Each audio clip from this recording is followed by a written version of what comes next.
শোন, তোর সাথে আমার বোনকে বাসর করতে দেব, সাথে আরো অনেক কিছু পাবি। মমিনের কথা শুনে সাদ্দাম খুশিতে লাফিয়ে উঠে বলল, ভাইজান আপনি সত্যি বলছেন? আপনার বোনকে আমি বিয়ে করতে পারবো? মমিন বলল, হ্যাঁ, তবে তোর আমাকে একটা কাজ করে দিতে হবে। সাদ্দাম বলল, ভাইজান কি বলেন? আপনি যদি বলেন আপনার বোনকে আমার সাথে বিয়ে দেবেন, তাহলে আমি আপনাকে কাঁধে করে এখান থেকে বাজার পর্যন্ত নিয়ে যাব।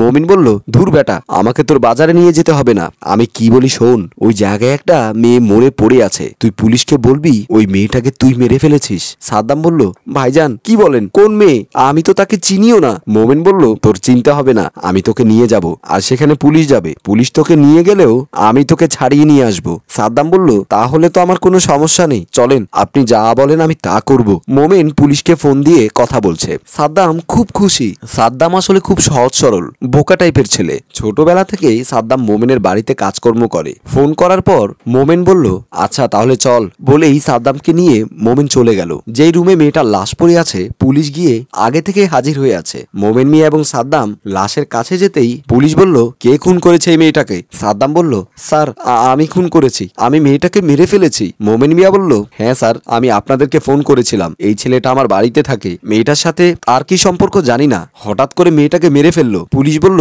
একে দেখলে মনেই হয় না যে একটা মেয়েকে খুন করতে পারে, এ মানুষ নয়, নরপিচাস, ঠান্ডা মাথার খুনি, এরকম লোকগুলো অনেক কিছু করতে পারে। কলার ধরে বলল, আর কয়জনকে মেরেছিস? সাদ্দাম বলল, স্যার আমি কাউকে মারিনি, আমি শুধু একেই মেরেছি। পুলিশ বলল, আমি জানি তুই এমনিতে স্বীকার করবি না, রিমান্ডে নিয়ে গেলে ঠিকই সব কথা বের হয়ে যাবে। পুলিশ থানায় ফোন করে বলল, নিমাইছড়ি বিজলি টাওয়ারের 3য় তলায় একটা মেয়ে খুন হয়েছে, তাকে পোস্টমর্টেম করার ব্যবস্থা করা হোক। বলেই ফোন কেটে দিয়ে পুলিশ মোমেনকে বলল, আপনাকে অসংখ্য ধন্যবাদ, আমাদের প্রয়োজন হলে আপনাকে তালাশ করব। মোমেন বলল, ঠিক আছে স্যার, কোনো সমস্যা নেই। বলেই মোমেন চলে গেল। পুলিশ সাদ্দামের হাত পা বাঁধতে লাগলো থানায় নিয়ে যাওয়ার জন্য।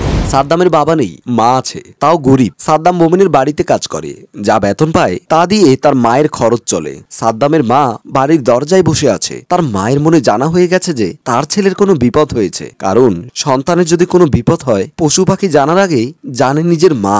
অপরদিকে সাদ্দামকে হাত বেঁধে থানায় নিয়ে যাচ্ছে পুলিশ। সাদ্দাম পুলিশকে বলল, স্যার আপনাদেরকে একটা কথা কইতাম। পুলিশ বলল, তোর আবার কি কথা? সাদ্দাম বিনয় করে বলল, স্যার আমি কোনোদিনও মাকে না বলে কোথাও যাইনি, আমাকে একটু ছেড়ে দেন না, আমি একটু মাকে বলে আসি যে আমি থানায় যাচ্ছি। পুলিশ ধমক দিয়ে বলল, এই তুই কি মনে করেছিস নানার বাড়ি যাচ্ছিস? জেলে যাচ্ছিস, জেলে। এমনও হতে পারে তুই আর দুনিয়ার মুখ দেখবি না, খুনের দায়ে তোর ফাঁসি হয়ে যাবে। সাদ্দাম বলল, স্যার আপনাদের যা মন চাই তা করিয়েন, আমার কোনো সমস্যা নেই, দয়া করেন স্যার, আমার মাকে একটু দেখে আসি। স্যার আমার বাবা নাই, দুনিয়াতে আপন বলতে শুধু আমার মা।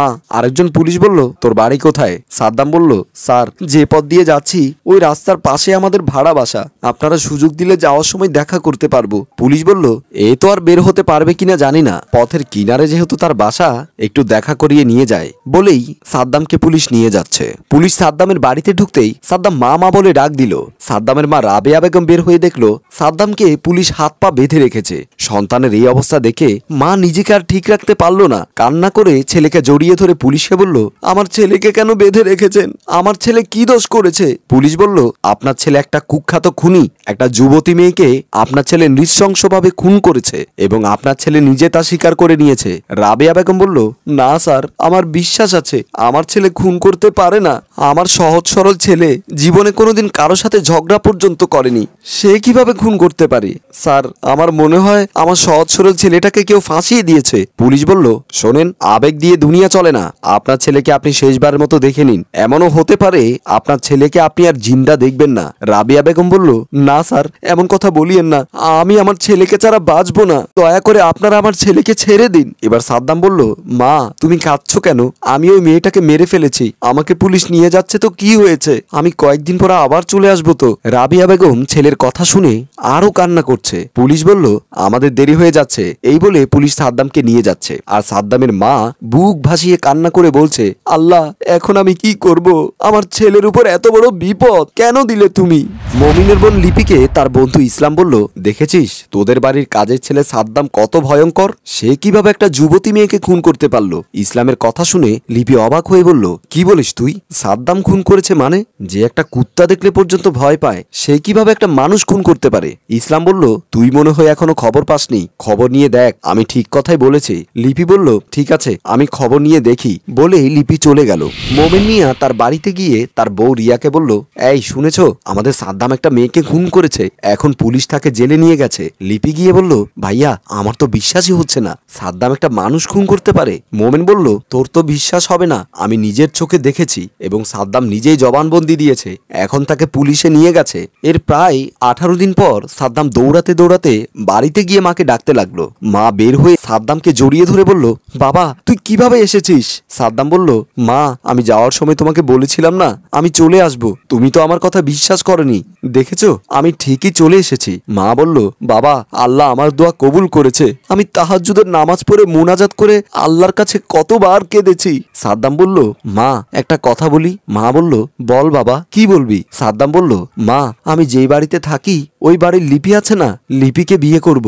সাদ্দামের কথা শুনে মা বলল, এসব কি বলিস তুই? ওরা বড় লোক, তোর সাথে কি লিপির বিয়ে দেবে? সাদ্দাম বলল, মা ভাইজান বলেছিল আমাকে লিপির সাথে বিয়ে দেবে, তুমি আমার সাথে আসো, আমি লিপিকে বিয়ে করব। এই বলে সাদ্দাম তার মাকে টানতে টানতে নিয়ে গেল। সাদ্দাম তার মাকে নিয়ে মোমেনের বাড়িতে গিয়ে ভাইজান বলে ডাক দিতেই সাদ্দামের বাড়ি সবাই বের হয়ে আসলো। সাদ্দামকে দেখে মোমিন সাহেব চোখ বড় বড় করে বলল, কিরে সাদ্দাম কিভাবে আসলি? সাদ্দাম বলল, স্যার আমাকে পুলিশ ছেড়ে দিয়েছে। মোমেন বলল, তুই কি বলেছিস পুলিশকে? সাদ্দাম বলল, ভাইজান আমাকে পুলিশ একটা অন্ধকার রুমে নিয়ে মারতে চাইছিল, তাই আমি পুলিশকে সব বলে দিয়েছি। এমন সময় পুলিশ মোমেনের কাছে গিয়ে বলল, মোমেন সাহেব ধর্ষণ এবং খুনের দায়ে আপনাকে অ্যারেস্ট করলাম। মোমেনের বউ বলল, স্যার কে ধর্ষণ করেছে? পুলিশ বলল, আপনার স্বামী একটা মেয়েকে ধর্ষণ করার পর খুন করে এই সহজ সরল ছেলেটাকে ফাঁসিয়ে দিয়েছে। মোমেনের বউ পুলিশের কথা শুনে অবাক হয়ে বলল, পুলিশ যা বলছে তা কি ঠিক? মোমেন বলল, হ্যাঁ ঠিক, আমি জানতাম সাদ্দাম আমার বোন লিপিকে ভালোবাসে এবং লিপিও তাকে ভালোবাসে, তাই আমি তাদেরকে আলাদা করার জন্য